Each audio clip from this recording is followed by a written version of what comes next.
If you want an actual makeup tutorial, you just found one. Start with clear eyeshadow base. I'm going to focus mostly in the socket. We want to make sure that we even that out, bring it all the way up to our brow bone.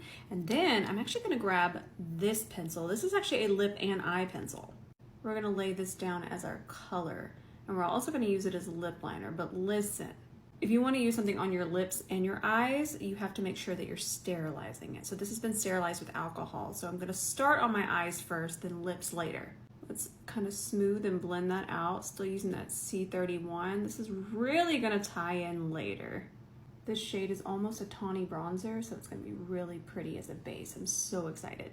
This palette is just delightful. Look at this. I want to start with this shade. The shadow is just on one side. We're going to flip the shadow side to the ceiling and start to push that kind of into our upper crease. And when I say upper crease, that's the part that's more exposed when our eye naturally is relaxed. So first place, okay, and then see that right there? That could be a little bit too much.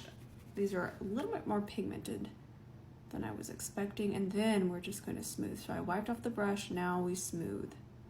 Now we're going to take powder foundation and I'm kind of going to finish out this blend. And I use powder foundation because it's going to be my skin tone, but more coverage.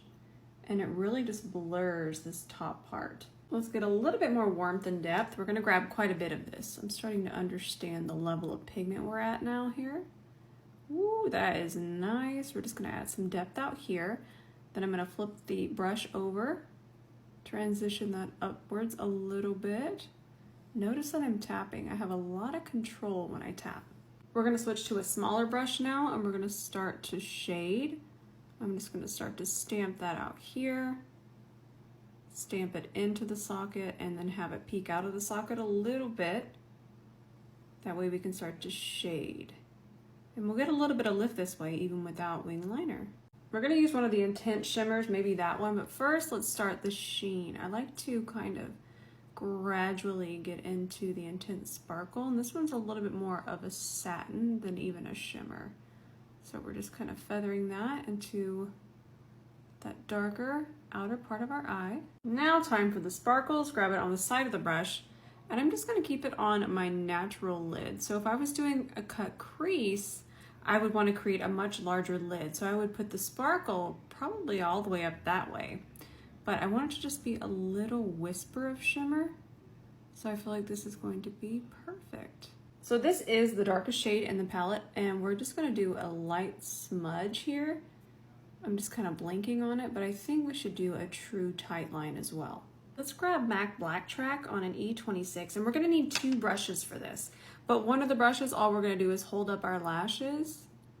And do you see? So I'm really not going on my waterline. If I happen to, that's just because I'm doing this into my phone, but I'm kind of wiggling that liner into my lashes. And what this is going to do, it's going to create a thicker lash line and more intensity, since we're not going to do liner.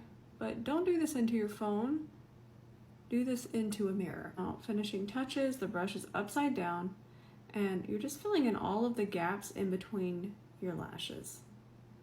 Just creates a lot of depth at the lash line. See that difference? So cool. Now we're going to powder the lashes because dry lashes hold curl. This could also help with transfer underneath here later. Powder your lash curler. Now it's time to curl. This is my favorite lash curler of all lash curlers. It is just so delightful.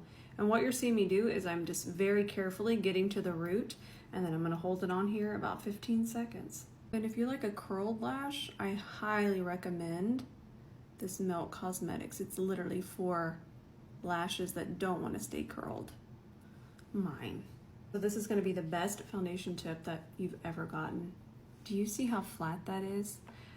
Flatten out that foundation. I'm telling you, if there's even, here, look, right there, too much of a ridge. The thinner the foundation is going on, the more smoothly it's going to apply. The more evenly it's going to apply. And you know what? Even makeup, even across the skin like this, that's long wearing makeup. This is kind of one of my signature techniques. We're going to pick up foundation on my brush. That might even be too much. And I'm going to start to not take away, but melt in the edges here. And I'm gonna go ahead and start to bring it down this way. And that foundation is kind of mixing with the eyeshadow. I'm picking up more. And it just creates this beautiful blended melted edge. I'm gonna do the same thing out this way. Notice that we're melting it into the foundation. I'm not doing a harsh line. I do harsh lines too, love that.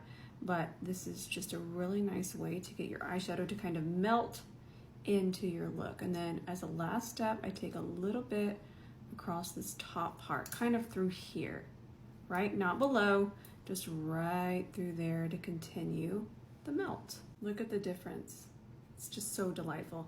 Now make sure you use the fluffiest eye brush in your collection because you want it to be diffused, not pigmented and packed. Remember the Wearable Walnut pencil? We're gonna use that kind of as a pre-bronzer. If your bronzers turn orange on you, this would be a really, really good option. The reasoning behind this is when I go out into the sun, I naturally turn basically this color. So this is gonna help our cream bronzer just look a little bit more natural for me. And it's gonna tie into our eyeshadow and our lip liner later. I'm gonna do a little bit of this blue before concealer to brighten and to make sure that our concealer isn't too dark or too orange. And what did we learn? Flattened out, smooth complexion is long wearing complexion, even, well really especially underneath our eyes. We know them under eyes wake up and want to betray us. Time for concealer, and be mindful of how hard you're pressing. You might not have to smooth it out. Nice. Let's take our 𝗕𝗘𝗧𝗬, melt this all together. And that's really just gonna brighten up the inner corner. It's not going to be blue. It's just a little bit of color theory.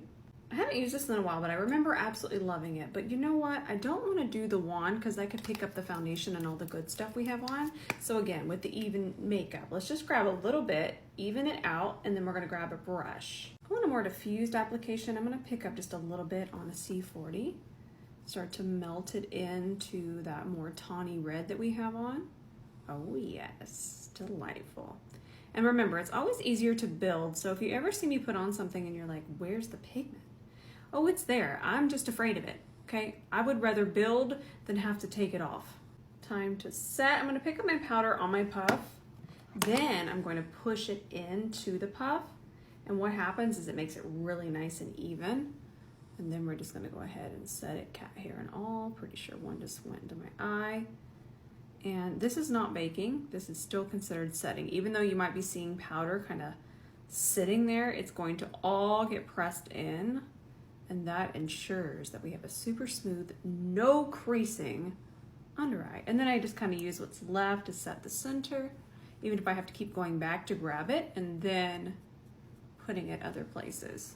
Remember, this still hasn't touched our lips. We're still good to place it all around the eye. And grab this shade and add a little bit of depth right in the lash line. I'm gonna do a little bit of an inner corner wing. By the way, I absolutely love this liner from NYX. This is from the Beetlejuice collection. Whatever they did to this black liner side, 11 out of 10. Powder everywhere, but let me give you a little blush tip. What I did here is I picked up some translucent powder, and then I love this blush, but I don't want it quite as pigmented. So I'm gonna apply it with the powder. And not only am I gonna get the pigment, but I'm gonna get a more diffused application. Kind of just blurs the blush.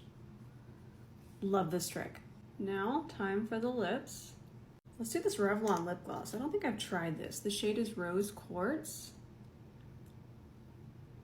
Delightful. Few finishing touches. I kind of like to melt this together over here a little bit.